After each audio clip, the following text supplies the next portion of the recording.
आगे चलें आप। इंडियन एयरफोर्स के सरबराह एपी सिंह ने दिफाई मुआहदों में करप्शन का भांडा फोड़ते कहा कि हमारे दिफाई मुआहदे होते तो हैं मगर हथियार नहीं आते। कोई भी दिफाई प्रोजेक्ट कभी वक्त पर मुकम्मल नहीं हुआ, हर मंसूबा ताखीर का शिकार है और ऐसा कोई प्रोजेक्ट नहीं जो आज तक वक्त पर मुकम्मल हुआ हो। दूसरी तरफ भारत की हुक्मरान जमात भारतीय जनता पार्टी के अहम रहनुमा सबरा मेनन सवामी ने इतराफ़ किया कि पाकिस्तान ने हमारे 5 तैयारे गिराए, राफेल अच्छे तैयारे नहीं। मोदी के होते हुए राफेल तैयारों की डील में करप्शन की तहकीकात नहीं कर सकते। अच्छा, पहली बात तो ये है कि अगर मोदी साहब के होते हुए आप तहकीकात नहीं कर सकते तो भाई फोकस कहीं और ले जाओ। पहले मोदी से जान छुड़ाओ, ख़त्म, फिर कर लो। वो तो जाहिर है जब कोई हुक्मरान बैठा होता है उसके बारे में तो अज़ाब को दावत देने वाली बात है। ये तो बिल्कुल ऐसी है जैसे आप पागल कुत्ते के मुकाबले पे खड़े हो जाएं। एक जुनूनी आदमी वो मतलब तो समझ में आती है बात। तो भाई मैं आपको एक सीधा साधा रास्ता बताता हूँ सुब्रमण्यम साहब, आप मोदी को रिप्लेस करने का, बाकी रह गए तैयारे तो मैं नहीं जानता, मेरा तो एयरफोर्स के किसी भी फोर्स से कोई ताल्लुक नहीं रहा। तैयारे पता नहीं अच्छे थे नहीं थे, पायलट कैसे थे ये बताओ ना, वो भी मैं नहीं जानता। असल बात ये है। अच्छा, दूसरी के हमारे यहाँ भी करप्शन होती है तो हम कजन ही ना। मैं अक्सर बात करता हूं 25 करोड़ यहाँ, 20-22 करोड़ मुसलमान हिंदुस्तान में, आप उसका बांग्लादेश का, ये सारे इनका ओरिजिन कहाँ है, कौन है, बताएं मुझे। सो बेसिकली अच्छा, दूसरी बात ये है कि हमने सदियों एक साथ सदियां गुजारी। जिसको देखो आप अजीबो गरीब तरह की शोशे छोड़ते हैं, लेकिन ये सारा झूठ का कारोबार है। अप्रोच हमारी क्या है? मेरे हिसाब से अगर मुझसे को पूछेगा तो मैं कहूंगा कि देख लो भाई, मेरी याददाश्त चूंकि जरा कमजोर है, उसमें को 1-2-4% का फर्क होगा तो होगा, बाकी कैसे, तो हम भी ऐसे ही हैं। लेकिन वो अगर इनका ये हाल है तो माशाल्लाह मुबारक हो भारत को, बहुत बहुत मुबारक हो कि जी वो हथियार नहीं आते, मतलब कमीशन खाए जाते हैं। ये इसका मतलब है इंडिया यहाँ हमसे बाजी ले गया है, जिसमें मैं उन्हें मुबारकबाद पेश करता हूँ। आगे सही। हसन साहब, चीन ने हालिया पाक भारत फौजी तसादुम के बाद पाकिस्तान को अपना आहनी दोस्त करार देने का अयादा करते हुए वाज़ेह ऐलान कर दिया है कि पाकिस्तान की सरहदों या खुद मुख्तारी को पामाल करने की किसी मुल्क को इजाज़त नहीं देंगे। वाह, चीन को सलाम, चीनी भाइयों को सलाम। ये मैं बिरादर बरूदर जो है ना, मैं इन लफ्ज़ों से बहुत चिढ़ता हूँ। असल बात है आहनी दोस्त। बिरादर तो बिरादरान यूसुफ भी होते हैं, बिरादरान के दौरान इस मुल्क में मुकदमे नहीं चलते।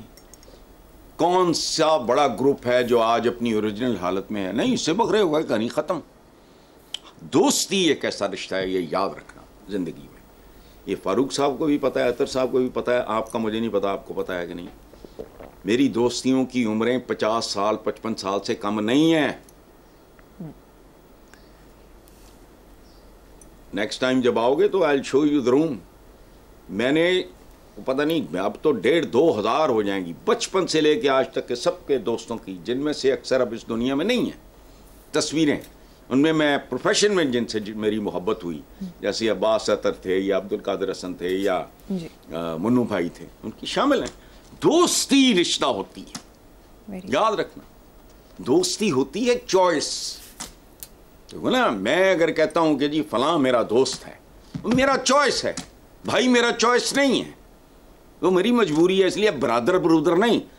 चीन और चीनी भाइयों को सलाम, जो पाकिस्तान को डंके की चोट पे खुल के ओन करते हैं, वही दोस्त। ब्रदर ब्रूदर वाले ड्रामे बंद करो, समझने की कोशिश करो। दोस्त होता है, देखो बात सुनो, एक शेर सुनो, मेरा नहीं है, कंधे से कंधा मिलाकर खड़ा होने वाला दोस्त होता है। भाई तो शरीका भी होता है। शरीका किसे कहते हैं? जो बाप के खून और माँ के दूध में शरीक हो आपका। आप तो मेरा शरीका नहीं हो सकते। सो यही जिंदगी है। मैं एक असूल बता रहा हूं आपको। अच्छा, शेर सुनो। हाथों में हाथ पकड़े हुए यूं खड़े थे दोस्त, दरिया को भी गुजरने का रास्ता नहीं मिला। वाह। और भारत तो बेचारा दरिया क्या है, वो तो नाली नूली है सोच के एतबार से, अल्लाह माफ़ करे, मैं और नहीं, भारतीय हुक्मरानों की सोच के एतबार से भारत दरिया नहीं है, बदरोह है, नाली है। सो चीनियों को सलाम। मुझे 2-3 दफ़ा इनविटेशन आई, मैं नहीं गया, मैं बथेरी दुनिया घूमी, लेकिन अब मुझे कोई ऐसा मौका मिला तो I will never miss it. मेरे दिल में इतनी मोहब्बत, इतना एहतराम अपने चाइनीज़ भाइयों के लिए पिछले दिनों में समझ आई। हमारे अपने नहीं इस तरह खुल के हमारे साथ खड़े हुए, मजबूरी है उनकी। खैर चलो। हसन साहब, भारतीय आर्मी चीफ मंदिर पहुंच गए, योगी से मुलाकात, आज़ाद कश्मीर पर कब्जे की प्रार्थना की गई। भारतीय आर्मी चीफ की मुकम्मल फौजी वर्दी में मजहबी लीडर के आश्रम में हाजिरी पर पूरे मुल्क के अंदर से तनकीद होना शुरू हो गई है। दिफाई तज्जियाकार सुशांत सिंह ने कहा कि किसी फौजी सरबराह की वर्दी में किसी खास मजहबी रहनुमा से इस नौयत की मुलाकात भारत की गैर सियासी और सेकुलर अफवाज के नज़रिए को नुकसान पहुँचाती है। क्या भारतीय फौज ने अपनी सारी उम्मीदें आश्रम से बांध ली हैं? एक बात याद रखना जिंदगी में, दुआ हो, प्रार्थना हो, प्रेयर हो, उसके लिए मेरिट जरूरी है। मेरिट, मसलन दुनिया का कोई बंदा कितना नेकोकार फलाना टमखाना हो, वो कहे कि अल्लाह पाक मुझे मौत ना आए, मेरिट पे नहीं है। जिंदगी इस तरह डिजाइन ही नहीं हुई, उसकी मौत रुक जाएगी। अच्छा, कोई बदबख्त, वो तहज्जुद गुजार भी है, फलां भी है, वो किसी गरीब आदमी की ज़मीन पे कब्जा कर लेता है, वो औरत अदालत में चली जाती है और वो आदमी अच्छा वकील करता है और मसले पे भी बैठ जाता है और जज बेकाऊ और बेईमान नहीं है और वो दुआएं भी मांग रहा है, क्या कबूल होगी? ये तो रब्बल, वो देखो ना, अपने भगवान प्रार्थना किससे, दुआ किससे? उसके लिए मेरिट चाहिए, मेरिट नहीं है इनके पास। आज़ाद कश्मीर हो या मकबूजा कश्मीर हो, वो कश्मीरियों का फैसला होना चाहिए। मैं कोई सियासी बात नहीं कर रहा। बेज़मीरे, बेअक्ले, मेरे करतूत कुछ हो, दुआएं मैं कुछ मांगूंगा। दुआ के लिए मेरिट बहुत जरूरी है, एक बात ये याद रखना। अच्छा, अब ये आर्मी चीफ की मुकम्मल वर्दी में मजहबी लीडर के आश्रम में हाजिरी वगैरह, ये मेरी अकल से बाहर है ये बात। आदमी तो आदमी है, उसके ऊपर वर्दी है, कल नहीं होगी, फिर क्या है? कपड़ों से क्या होता है? अगर वो चला गया तो बहरहाल, लेकिन मैं इस पर कोई तबसरा नहीं कर रहा।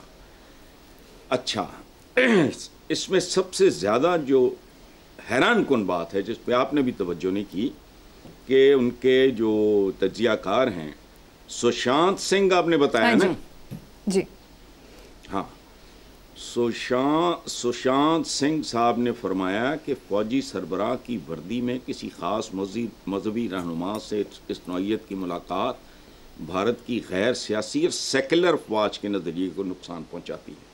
बिल्कुल बोगस बात, बेबुनियाद बात। देखो बात सुनो, हिंदुस्तान भारत तवा के बाद तो सेकुलर रहा ही नहीं। उसकी, अल्लाह ना करे मैं किसी के लिए कोई बददुआ नहीं, उसकी बर्बादी के पीछे यही है। जब तक सेकुलर का मतलब कोई बेदीन और लादीन होना नहीं होता। हमारे यहाँ जाहिल जो बहुत से दानिश्वर हैं इस मुल्क में, वो सेकुलर होने को गैर मजहबी होना समझते हैं। ये नहीं, सेकुलर का मतलब ये है कि एक स्टेट के लिए सब बराबर हैं। मतलब पाकिस्तान है, यहाँ हिंदू हो, सिख हो, क्रिश्चियन हो, पारसी हो, अगर कोई किसी के साथ जुल्म ज्यादती करता है तो वो चाहे अक़लियत का बंदा हो, उसको मिलना चाहिए इंसाफ। सेकुलरिज्म का खात्मा इनफैक्ट किसी भी मुल्क का खात्मा होता है, याद रखना। और हिंदुस्तान के बारे में मैं जो हिंदुस्तानियों को कहता हूं कि खुदा का वास्ता होश करो, ये तरीका नहीं है इस दुनिया में जिंदा रहने का। तो भारत हिंदुत्व के बाद कैसे सेकुलर है, कैसे कह दिया उन्होंने सुशांत सिंह साहब ने? पढ़े लिखे होंगे, ज़बान से निकल गया होगा, बिल्कुल नहीं secular. Bharat is no more a secular country. वो तो बहुत पुरअमन जगह होती है जहां छोटी तरीन अकलियतों के लिए भी इंसाफ होता है, अनाज होता है, इल्म होता है, यानी बुनियादी जरूरियात जिंदगी। तो ये मेरी समझ से बाहर है कि आर्मी चीफ का वर्दी में, और ये क्यों वर्दी में नमाज का वक्त होगा तो हम नमाज नहीं पढ़ेंगे? पढ़ते हैं। उसमें क्या है? वर्दी एक लिबास है ना, एक प्रोफेशनल है। अगर वो गया है तो ये मेरी अक्ल से बाहर की बात है, मैं कंफर्म हूँगा, मैं उसका एतराफ़ करता हूँ, लेकिन it doesn't make any sense. The only thing which is objectionable वो ये है कि भारत की गैर सियासी और सेकुलर अफवाज के नज़रिए को, किधर सेकुलर है?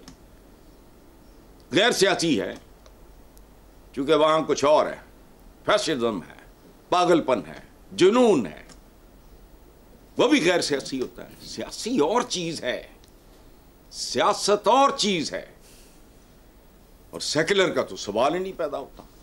तो ruling party is not at all a secular party. Congress होती तो चलो बात भी थी, छोड़ें।